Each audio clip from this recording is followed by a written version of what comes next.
ഇന്ന് ഒരു എഫ്ഐആറും കൂടെ ഞങ്ങൾ എടുക്കും, ഒരു കേസും കൂടെ എടുക്കുന്നുണ്ട് വേറെ ഇൻസിഡൻറ്റിന് വേണ്ടി. അപ്പോൾ അതിനെക്കുറിച്ചൊരു പ്രാഥമിക അന്വേഷണം നടത്തിയിട്ടുണ്ട്. പക്ഷേ അത് അന്വേഷണം എഫ്ഐആർ എടുത്ത് നടക്കുന്നതുകൊണ്ട് അതിനെക്കുറിച്ച് കൂടുതലൊന്നും പറയാൻ സാധിക്കില്ല. 1-2 ഇൻസിഡൻറ്റും കൂടെ വരാൻ ഇതുവരെ അന്വേഷണത്തിൽ തെളിയുമെന്നാണ് തോന്നുന്നത്.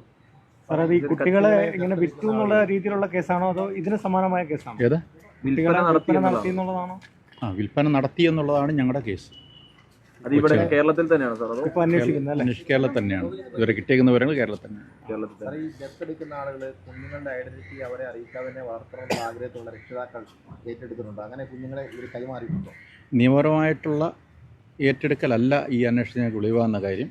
അതിനെക്കുറിച്ചാണ് പ്രാഥമിക അന്വേഷണത്തിൽ നിയമപരമായിട്ടുള്ള ഒരു ഏറ്റെടുക്കലല്ല നടന്നതായിട്ടാണ് വെളിവാകുന്നത്. എത്ര കുഞ്ഞുങ്ങളെ ഇങ്ങനെ കൈമാറിയിട്ടുണ്ടെന്നുള്ളതാണ് ഒരു അന്വേഷണത്തിൽ ആദ്യഘട്ടം. നിലവിൽ ആദ്യ അന്വേഷണത്തിൽ നമുക്ക് ഒരെണ്ണം കൂടെ വ്യക്തമായിട്ട് മനസ്സിലാവുന്നത്, ബാക്കി നമ്മൾ അന്വേഷിച്ചാലേ പറയാൻ പറ്റുള്ളൂ. ഇതിപ്പോൾ കുറച്ച് കാലമായിട്ട് തുടരുന്ന ഒരു പ്രവൃത്തിയായിട്ടാണോ മനസ്സിലാക്കുന്നത്?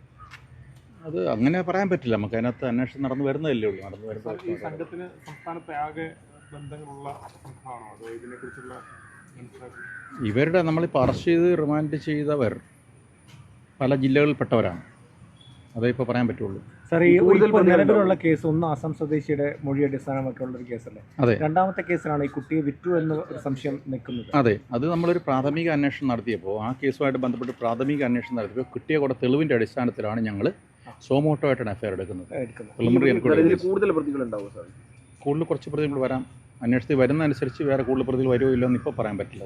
ഈ രണ്ടാമത്തെ കേസിലും ഇതേ പ്രതികളൊക്കെ തന്നെയാണ് ഉൾപ്പെട്ടിട്ടുള്ളത് സാറേ? പ്രധാന പ്രതികൾ ഇവരൊക്കെ തന്നെയാണ്. നമ്മളധികം പുറകോട്ട് പോകാനില്ല. മിക്കവാറും ഒരു 6 മാസം 8 മാസം പിന്നോക്ക് മാത്രമേ ഉള്ളൂ. അതാണ് ആദ്യമായിട്ട് കുഞ്ഞിനെ കൈമാറുന്നത്. 6 മാസം പിന്നെയാണ്.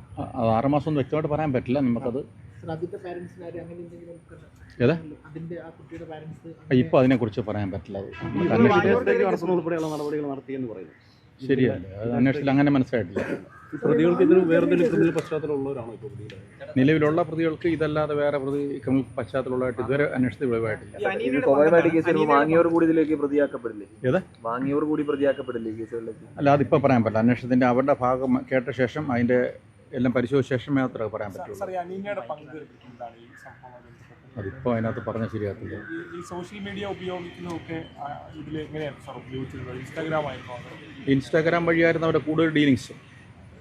ഇനി 2 യുവതികളും കൂടെ നിരീക്ഷണത്തിലാണെന്ന് പറഞ്ഞു. അവരും ഈ കേസിന്റെ ഭാഗം. അതൊക്കെ കേസിൻ്റെ കേസ് നമ്മുടെ അന്വേഷണം തുടങ്ങിയല്ലോ. അതുകൊണ്ട് ഇപ്പോൾ അതിനെക്കുറിച്ചൊന്നും പറയാൻ പറ്റില്ല. സാർ, ഈ ഭരണങ്ങാനത്തെ ജീവിതത്തിൽ കൂടുതൽ ആളുകളെ കൊണ്ട് പാർപ്പിച്ചു എന്നുള്ള തെളിവുകൾ വരുന്നുണ്ട്. അല്ല, നിലവിലെ അന്വേഷണത്തിൽ അവർ 2 സ്ത്രീകൾ ഒരു പ്രായമുള്ള സ്ത്രീ അവിടെ ഉണ്ട്. അതല്ലാതെ കൂടുതൽ നമുക്ക് ഇത്രയും വ്യക്തമാകുന്നില്ല. അവരും ഇത്തരം വേണ്ടി തന്നെ കൊണ്ടുവന്നവരാണോ? അത് കൂടുതൽ അന്വേഷിച്ചാലേ പറയാൻ പറ്റുള്ളൂ. നിലവിൽ 2 സ്ത്രീകളുണ്ടെന്ന് പറഞ്ഞല്ലോ. അവർ ഈ പ്രഗ്നൻ്റായ ലേഡികളാണോ അതോ? അതിപ്പോൾ പറയാൻ പറ്റില്ല. അത് പ്രാഥമിക അന്വേഷണത്തിൽ പറയാൻ പറ്റില്ല. അവരെ ലൊക്കേറ്റ് ചെയ്യാൻ സാധിച്ചോ? നിലവിൽ ആ പെൺകുട്ടി 22-കാരിയുടെ മൊഴിയിൽ പറയുന്ന 2 ഗർഭിണികൾ കൂടി ഉണ്ടായിരുന്നു എന്നാണ്. അവർ എവിടെയായിരുന്നു ഏതാണെന്നൊക്കെ അതിപ്പോൾ ഡിസ്ക്ലോസ് ചെയ്യാൻ പറ്റത്തില്ല. അന്വേഷണം തുടങ്ങുന്നുണ്ടെങ്കിൽ ഇപ്പോൾ ഒന്നും പറയാൻ പറ്റില്ല. ഈ ആസാം സ്വദേശിനിയായിട്ടുള്ള യുവതിയുടെ വീട്ടുകാരുമായിട്ട് ബന്ധപ്പെടാൻ കഴിഞ്ഞിട്ടുണ്ട്. അവർ പറയുന്നത് കാര്യങ്ങൾ വിശ്വസനീയമാണെന്ന് ബോധ്യപ്പെട്ടിട്ടുണ്ടോ? അല്ല, അവർ പരാതിക്കാരല്ലേ. പരാതിക്കാരുടെ മൊഴി വിശ്വാസയോഗ്യമാണ്. അതാണ് അത് വെച്ച് നമ്മൾ കേസ് എടുത്ത് മുമ്പോട്ട് പോകുന്നത്. ഇല്ല, ഹസ്ബൻഡുമായിട്ട് കോൺടാക്ട് ചെയ്യാൻ പറ്റിയിട്ടില്ല. പക്ഷേ അവരുടെ മൊഴി വിശ്വാസയോഗ്യമാണ്. അതിനനുസരിച്ച് മുമ്പോട്ട്